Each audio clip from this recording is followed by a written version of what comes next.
Oppai Hunters. Kill la Kill is the story of a girl named Ryuko Matoi who comes to Honnouji Academy in order to find the truth of her father's death. Once there, she meets Satsuki Kiryuin, the student council president, and is instructed to fight a bunch of students dressed in power-enhancing clothes called Goku uniforms in order for Satsuki to give her the information she's looking for. Ryuko, alongside Kamui Senketsu, a sentient power-enhancing sailor uniform, battle all who stand in her way as the story grows deeper and deeper throughout the series. Story. I really found Kill la Kill's story to be well constructed. It seemed like they really knew what they wanted to do from beginning to end, and that's really good in a series because there are a lot of anime, especially from the stuff that we've watched, that doesn't follow that same principle. And even the episodes that were slower and felt like filler mattered to some extent in later episodes. And even though I've already seen this show already, I was still very invested in what was happening, and the twists and big moments really still had good impact for me. And when things got tensed, I was dialed in on the screen watching what was happening. But that's not to say that the story is all good, because towards the end, it really got messy with the final enemy having 50 track cards that are activated throughout. And with everything happening in the end, it felt like it was doing good things, but at the very last episode, it seemed like everything just ended super abruptly, and that was negative for me. I found the story actually pretty good and intriguing. I feel like they set up a lot of the twists, which was good, because I don't really like animes that don't set up what the story's going to be, and then it's just a random curveball and it just makes no sense. I don't like that in a story, but that's not what happened in the story, and I loved it. It kept me so like wanting to watch more, and I love the twist, and it really surprised me, which I just loved it. Towards the end though, like Jason said, it was a lot of no use, and it was kind of annoying. It was like about 2-3 episodes. It's just, oh, you thought this would work? It didn't work because we have this, and it was annoying. But after that, it was pretty good, even though it got really kind of messy last episode, as Jason said as well. I was confused a bit, but I still enjoyed it, and I liked the story. I really enjoyed both quote-unquote seasons of Kill la Kill. The first part or season was like Scott Pilgrim versus the World, where Ryuko had to fight her way through various club leaders to get to Satsuki. Then in the second half... Hey, hi, Future Jason here. I'm here to tell you that Joel's did a spoiler here, so if you want to avoid that, go to this timestamp on screen, and you can move on with the review without any specific plot details. Satsuki and Ryuko's groups merged to fight a common enemy in Ragyo. The story had twists I didn't see coming and had a lot of funny moments, and I would say the humor is by far one of the best elements of the show. But I agree with both of you, where towards the end it just completely ran out of steam and just abruptly ended.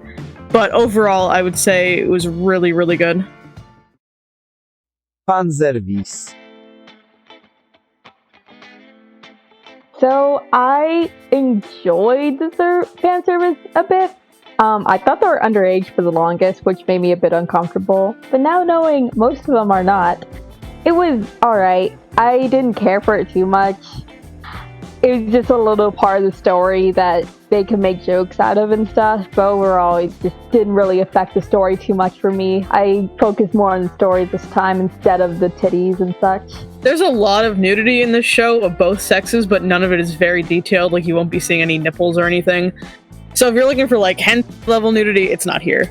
I did get incredibly uncomfortable during some scenes between Ragyo and her daughter. Like, I had to look away, I think at least 3 times, because that was extremely uncomfortable. But I don't know, if that doesn't bother you, then you'll be fine. But if you're triggered by incest level stuff, heavily avoid those scenes.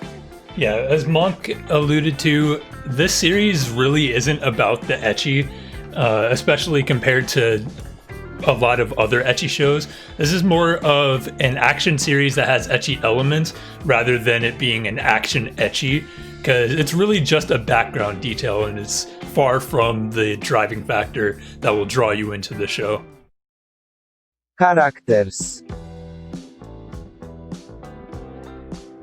I loved almost all of the characters in the show. My favorites were definitely Ryuko and Mako. Their dynamic together was very enjoyable, and I grew to love all of the Elite Four and Sasuke as well.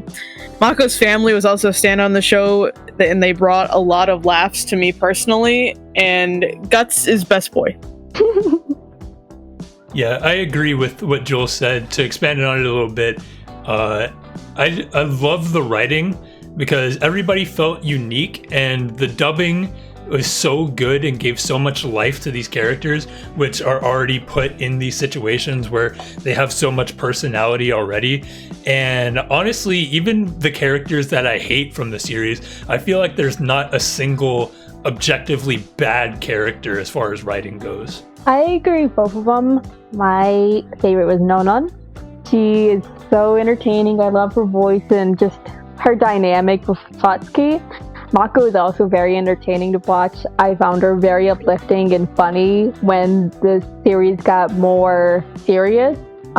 Surprisingly, this time, I usually like the villains of stories, but the writing was so good that I genuinely don't like any of the villains of the story, which is great, because usually I find it kind of bad writing if I can find good in a villain. Maybe that's just me, but I didn't like any of the villains. They were very annoying and horrible people. I was genuinely surprised that you didn't like Nui. No, she was annoying. I'm actually surprised that you like Mako. Yeah, that too! Holy hell! She was entertaining. Entertainment value. So, as I said before, I love the writing in the show. The comedy had me constantly laughing, as well as the visual gags adding on top of that. And just the absurdity of the lines being delivered throughout the fights were just top quality. However, one of the main issues I had this time around was with the combat. I love really good fighting choreography and strategic uses of techniques in my action shows and manga, but this didn't have much of that. Most of the fighting ended up with Ryuko just one-shotting her opponents, or if she didn't do that, it ended up in kind of like a Dragon Ball Z style flurry of attacks that you can't really follow. And also the progression of power and obtaining new abilities isn't that great.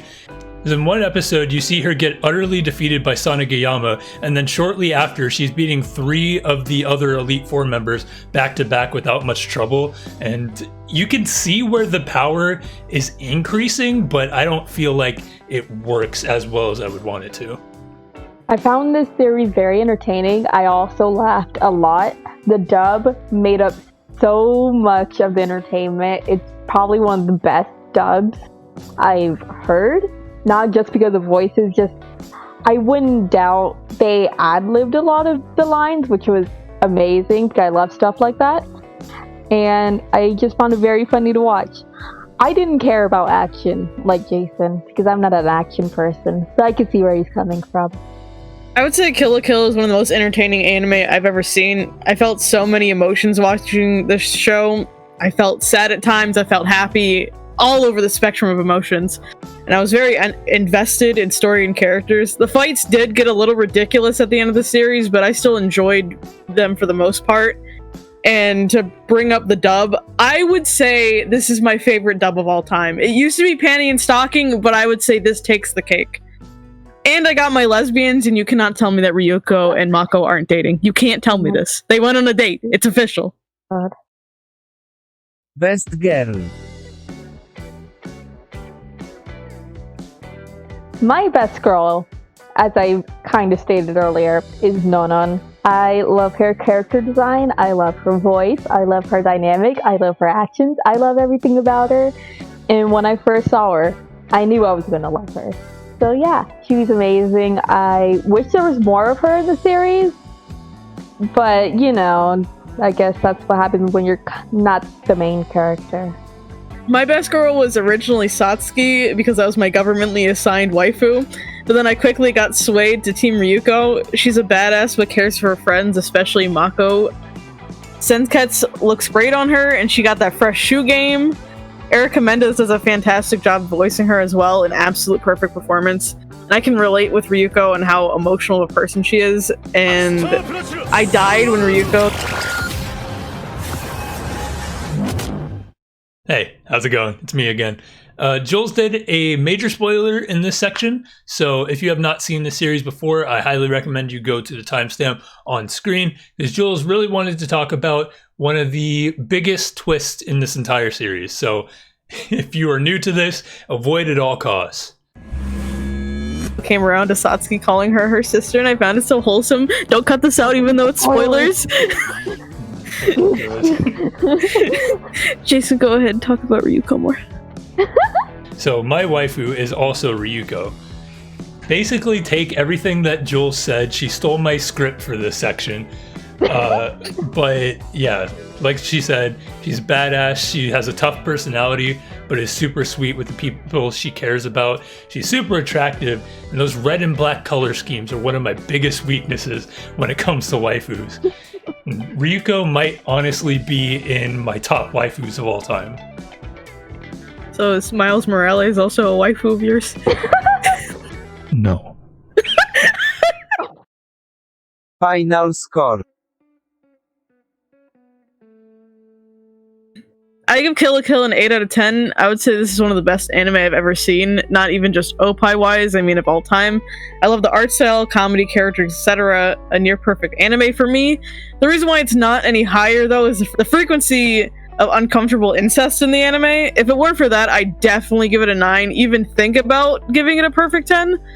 But it stays at an 8 because of how many times I got uncomfortable. I love trigger anime, and this one is no different.